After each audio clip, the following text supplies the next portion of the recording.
inama y'abakenguza amateka bose yarirongowe n'umukuru w'inama nkenguza amateka Nyeniteka Emmanuel Sinzohagera kwigenekerezo rya 8 Rusama muri uno mwaka. Abakenguza amateka barize bongera baremeza integuro y'ibwirizwa yerekeye yemezwa na Republika y'u Burundi y'ibwirizwa shingiro n'amasezerano vy'ishirahamwe ry'ubumwe bwa Afrika mu vyo gutuma tumanaka makuru vyatewe ku mukono igenekerezo rya ndwi Kigarama mu mwaka w'igihumbi kimwe amajana 1999 i Cape Town muri Afrika y'Epfo. Umushikiranganje wo kumenyesha makuru umupfasoni Leokadinda Ndacayisaba niwe yari yaserukiye leta kugira ngo ashikirize imvo n'imvano iyo nteguro y'ibwirizwa. Imwe mu nsiguro yatanze umushikiranganje Ndacayisaba yavuze ko leta yabonye ko ari ngombwa ko abanyafrika bokorera hamwe mu ntumbero yo guteza imbere igisata cyo gutuma tumanako amakuru no kuronka uburusho butandukanye mu kubungabunga amahoro mu iterambere ry'ubutunzi, imibano n'imico kama. Abakenguza amateka mu bibazo bashikirije umushikiranganje wo kumenyesha amakuru harimo gushaka kumenya ryari Afrika izokwigenga mu kuronka umuhora wayo wa telefone nari gikoresha umuhora w'iburaya. Umushikiranganje Ndacayisaba yaratanze umuco ku bibazo by'abakenguza amateka. Ati none muri Afrika hoba hariko harategekanywa iki kugira ngo ati Union Africaine de Télécommunication yigenge muri ivyo.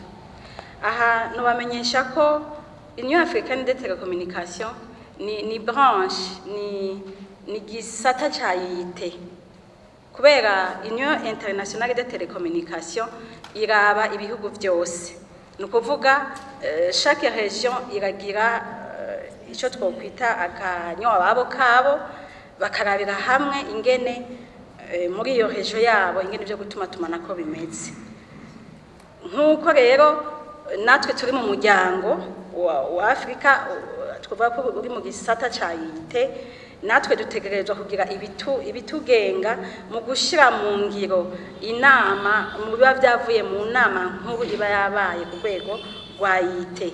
Ariko ico no bamenyesha nuko ingingo ziba zavuye muri yite Union Internationale de Télécommunication nizo zica zimanuka tukazikoresha muri Afrika kugira dushobore guteza imbere natwe ibihugu byo muri Afrika mu byo gutuma tumanako. Sino uvuga rero ngo ubunyene hari ico Afrika yo birikira kugira ngo yigenge kuko ayo manorme dukoresha byose biva kuri urwo rwego rukuru kuko barasambura bakabivana hasi mu bihugu bitandukanye bigize uwo muryango au niveau international bagaheza akabariho batorera ibyo dushobora gukoresha mu mantuze yatandukanye.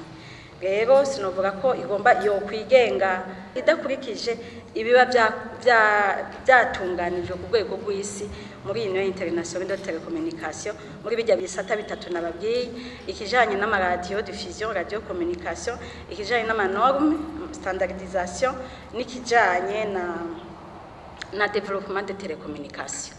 Bamaze kunyugwa n'inyishu z'umushikiranganje wo kumenyesha makuru abakenguza amateka baciye bemeza bose iyo nteguro y'ibwirizwa.